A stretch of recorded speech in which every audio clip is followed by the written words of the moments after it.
Welcome back to the deep dive. All right, let's jump right in. We need to talk about the CETUS protocol situation on SUI. Big security Oh, incident. yeah. Started with reports of a hack, a major compromise. And the figures, they were pretty eye-watering. Estimates around $200 million potentially gone, and confirmations of, what, $63 million bridged out to Ethereum? At least that, plus a hefty 20,000 ETH moved to a new wallet. So serious money involved. Right. And the fallout was immediate token prices through the floor, many down over 75%.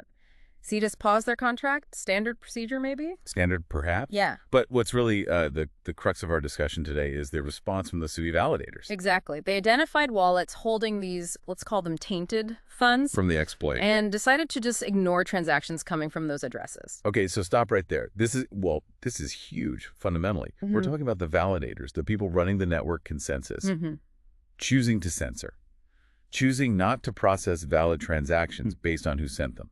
Which, isn't that the exact opposite of what blockchain is supposed to be about? Decentralization, permissionless, censorship resistance. That's the core argument against it. It Yeah. feels like it transforms the network potentially into something closer to a centralized database where someone can say no, A permission system, basically. pretty much. But it's important to understand the context here. This wasn't apparently some rogue group of validators. Ah, okay. So how did it happen? Reports suggest it was actually a collaborative thing. CETUS themselves, other DeFi apps on SUI, the SUI Foundation, and the validators. All working together. Why?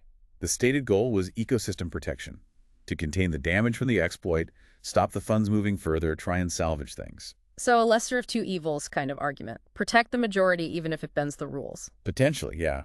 CETUS framed their part as a temporary safety measure, investigation ongoing, but then you have user reports. Right. I saw some of that. Talk about LP funds being drained using spoof tokens. Exactly. Yeah, it suggests maybe it wasn't just a simple bug, and questions arose about how much control CETUS actually retained over user liquidity.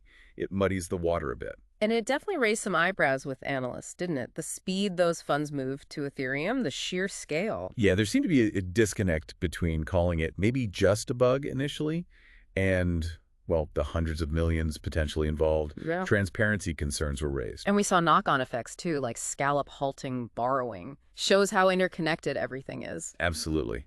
But let's bring it back to those validators ignoring transactions. That's the precedent that's set here. It really is, even if it was collaborative and arguably for a good reason this time. It establishes that it can be done. Validators can selectively censor. And that hits right at the heart of the decentralization ethos, doesn't it? It forces you to confront this tension. A massive exploit happens, funds are draining. Do you stick rigidly to the principle of no censorship, even if it means the funds are lost?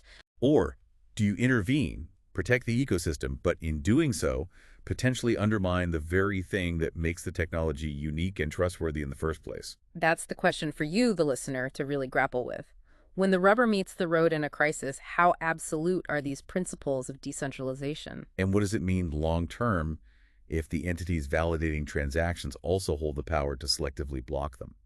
It's a profound question for the future of these networks.